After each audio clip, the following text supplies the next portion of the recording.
आज की हमारी व्याख्या है कि मनुष्य का धर्म क्या है। मनुष्य जो सत्य मार्ग पर चलता है उसी को मनुष्य कहते हैं। जिस प्रकार हमारे राजा हरिश्चंद्र, आप लोग हरिश्चंद्र के बारे में जानते हैं, सुने हैं, तो उनके बारे में मैं बताता हूं कि राजा हरिश्चंद्र क्या थे, कैसे थे, क्या करते थे। राजा हरिश्चंद्र बहुत बड़ा दानी थे, बहुत बड़ा धर्मात्मा थे, धर्म के मार्ग पर चलने वाले थे। धर्म को बचाने के लिए अपने आप को बेच डाले, पत्नी पुत्र सहित को। लेकिन धर्मो रक्षति रक्षता, धर्म के रक्षा करने के लिए कुछ भी कर सकते हैं आप, यदि मनुष्य हैं तो। राजा हरिश्चंद्र ने प्रतिदिन देवालय में जाना, दर्शन करना, गंगा स्नान करना, साधु संत महात्माओं ब्राह्मणों को, विद्वानों को दान देना। कैसा दान? दान देकर संतुष्ट करने वाला राजा हरिश्चंद्र थे। राजा हरिश्चंद्र ऐसा राजा थे कि धर्म के प्रति उनका बहुत बड़ा स्नेह था, धर्म के प्रति बहुत बड़ा स्नेह था।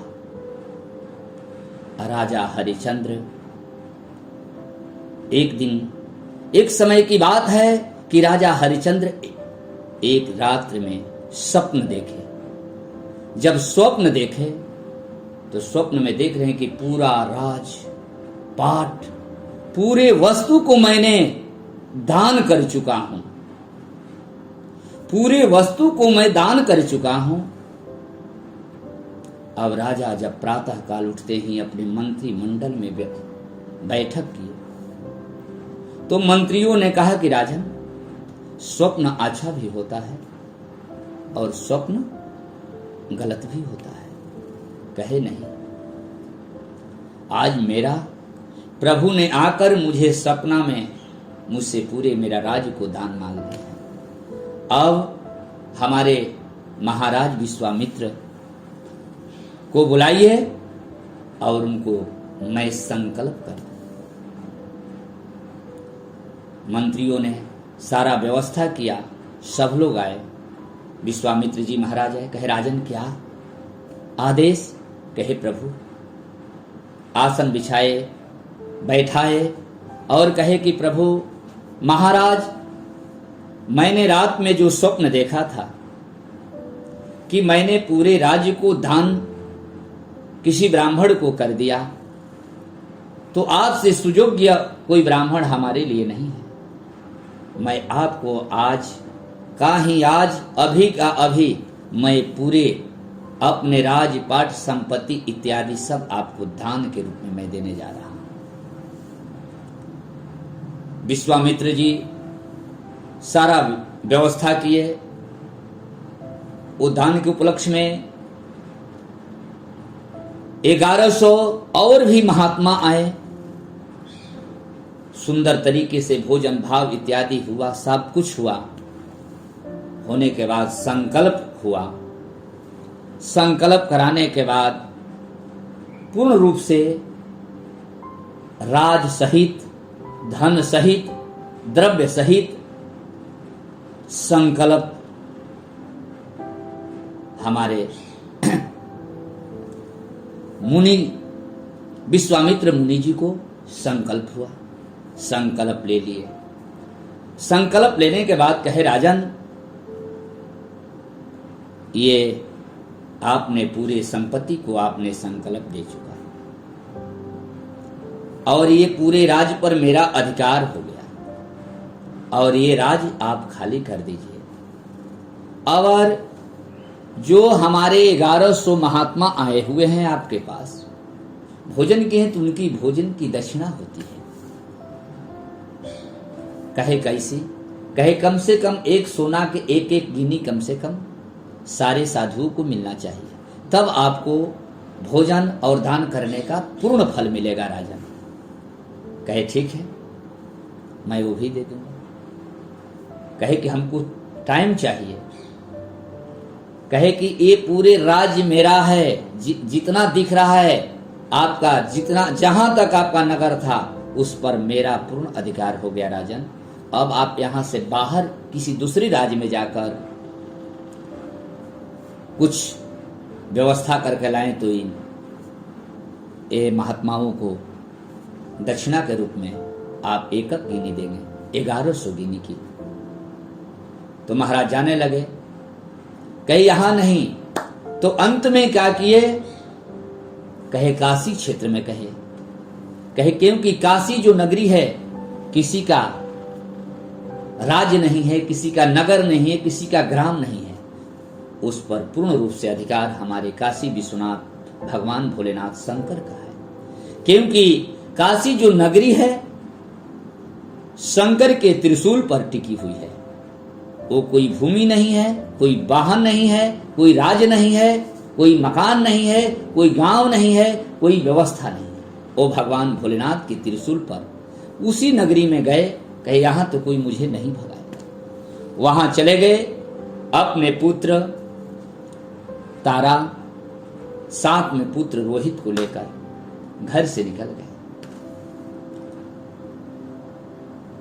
और 3 महीना का टाइम मांगे कि मैं 3 महीना में 1100 गिनी कमा कर दे दूंगा। महाराज 2 महीना 25 दिन बीत गया, लेकिन राजा हरिचंद्र उस गिनी की व्यवस्था नहीं कर पाए। इधर हमारे विश्वामित्र जी महाराज कहते हैं, राजन 5 दिन मात्र आपके पास है, हमारा गिनी महात्माओं को कब आप देंगे, कैसे देंगे? कहे महाराज जरूर दूंगा, मैं आप 30वें दिन पूरा होते ही आपकी गिनी मिल जाएगी, आप चिंता न करें, मैं जरूर दूंगा, उसके लिए मुझे कुछ भी करना। राजा हरिचंद्र मन में चिंतित होकर बैठे हुए, इधर पत्नी पुत्र रोहित 5-6 साल की अवस्था में बैठा है। तब तक एक ऐसा समय युक्ति जुटा कि एक ब्राह्मण देवता आए, उस ब्राह्मण को एक नौकरानी की आवश्यकता थी। ब्राह्मण की पत्नी का तबीयत खराब, हरदम अस्वस्थ रहती थी, उसके घर में खाना पीना बनाने वाला, झाड़ू पोछा बर्तन करने वाला कोई नहीं। खोजते हुए उसी काशी नगरी में पहुंच गए ब्राह्मण देवता। और राजा हरिचंद्र की पत्नी तारा ने पूछी कि महाराज किसको आप खोज रहे हैं, क्या बात है? कहे कि मैं तो एक नौकरानी खोज रहा हूं, क्योंकि जो पंडिताइन है उनकी तबीयत अस्वस्थ रहता है, हमारे घर में कोई काम करने वाला नहीं है, इसलिए मैं एक नौकरानी खोज रहा हूं कि जो मेरी पंडिताइन को भी सेवा करे, घर परिवार को भी देखे और झाड़ू पोछा बर्तन इत्यादि का कार्य भी करे। ऐसे स्थिति में कही महाराज आप हमको ले चले। कहे क्या लेंगे?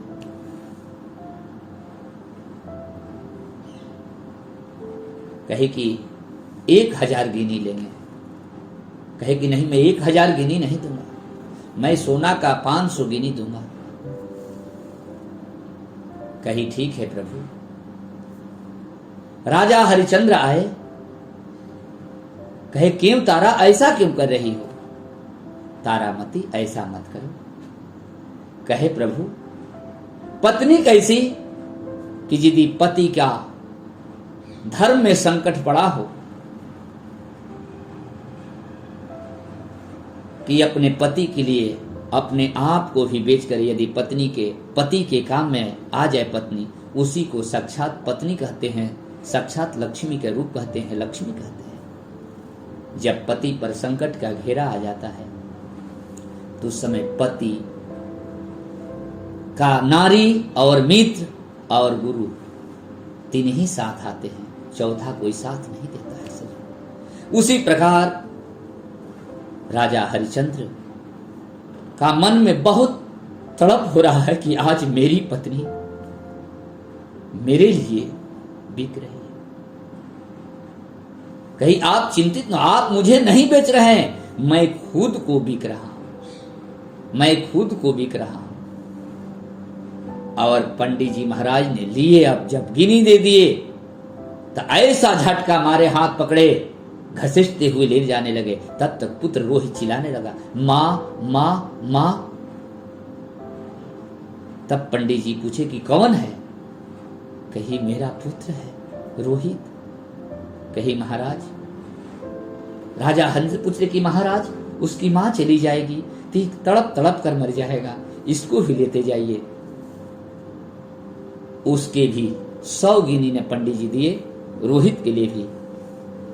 राजा हरिश्चंद्र के पास 600 गिनी हो गई सोना। अभी भी 400 गिनी बाकी है।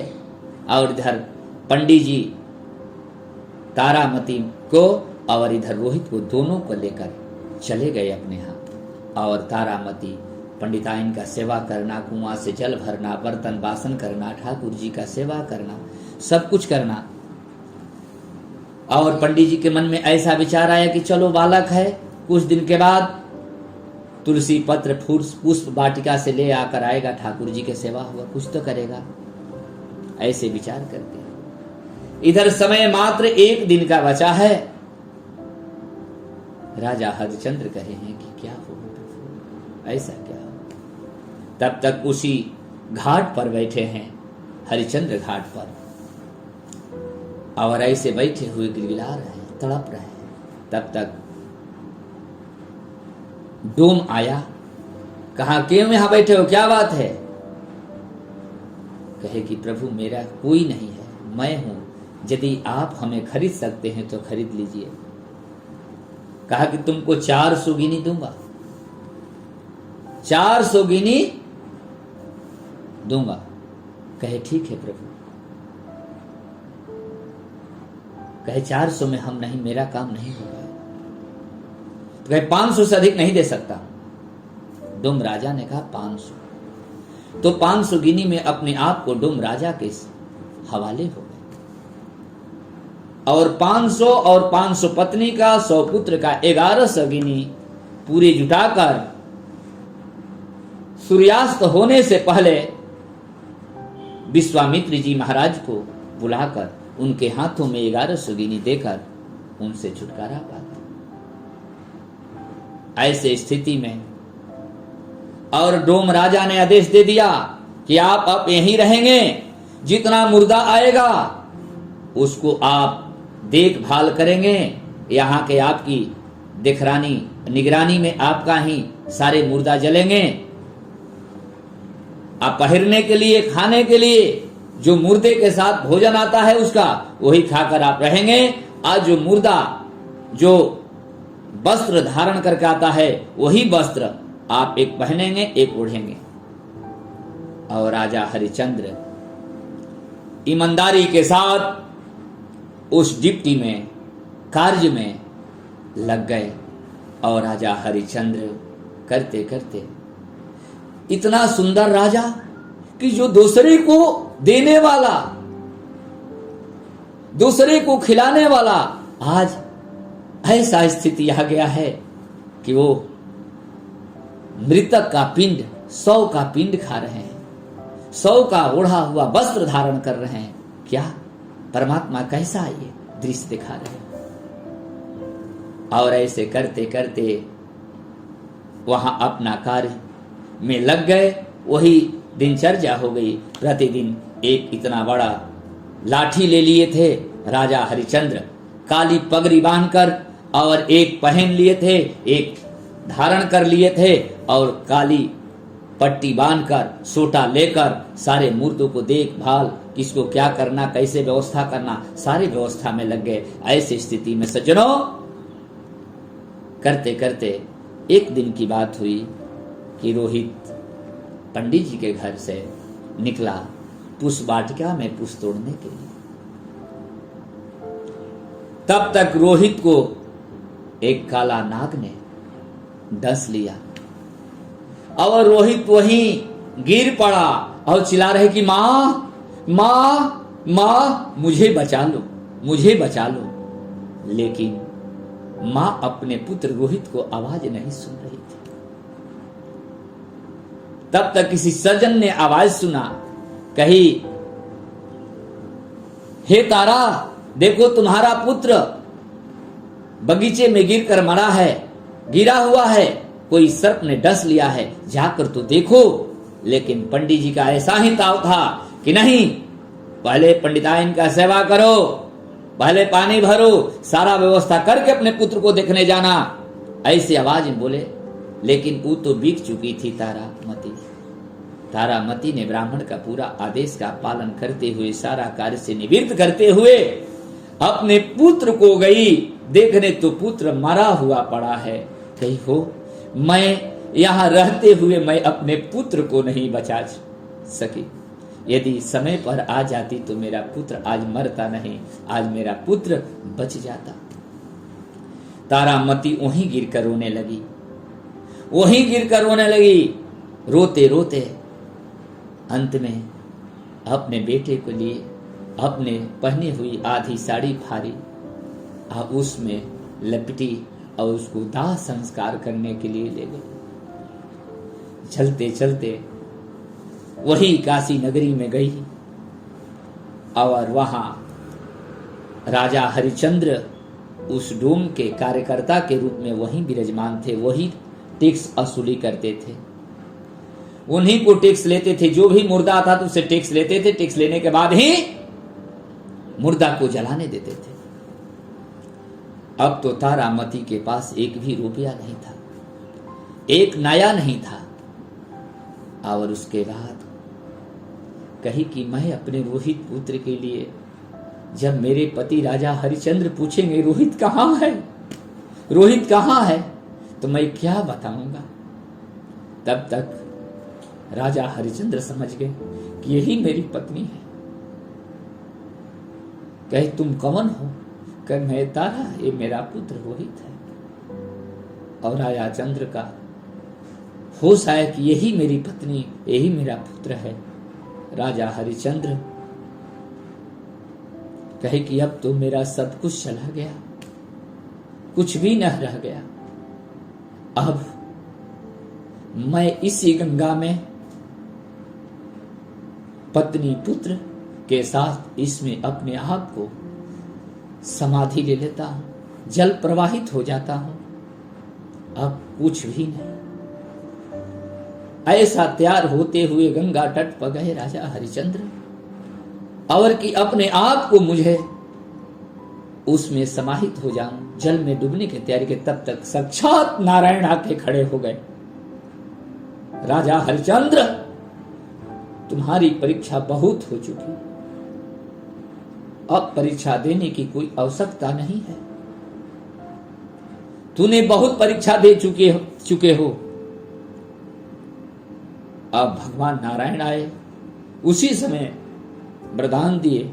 रोहित भी उठकर खड़ा हो गया, पत्नी हो गई, राजा हरिश्चंद्र भी अच्छे हो गए, और पूरे राजपाट देकर पुनः राजा हरिश्चंद्र को राजगृह में, राजमहल में स्थापित कर दिए। सज्जनों, धर्म प्रसन्न होता है, पराजित नहीं होता है, क्योंकि धर्म का रक्षा जो करता है उसका रक्षा धर्म करता है। इसलिए आप धर्म का रक्षा जरूर करिए। मनुष्य का धर्म है अच्छे मार्ग पर चलना, अच्छे कार्य करना, अच्छे लोगों को सहयोग करना, ये मनुष्य का कर्तव्य होता है। देखो आज राजा हरिश्चंद्र ने जो किए, आज साक्षात उनको नारायण दर्शन देने आए। दान कभी व्यथा नहीं होता है। दान दिया हुआ आज नहीं कल, धर्म किया हुआ आज नहीं कल, जरूर भगवान शुद्ध ब्याज के साथ वापस करते हैं। बोले वृंदावन बिहारी लाल की जय।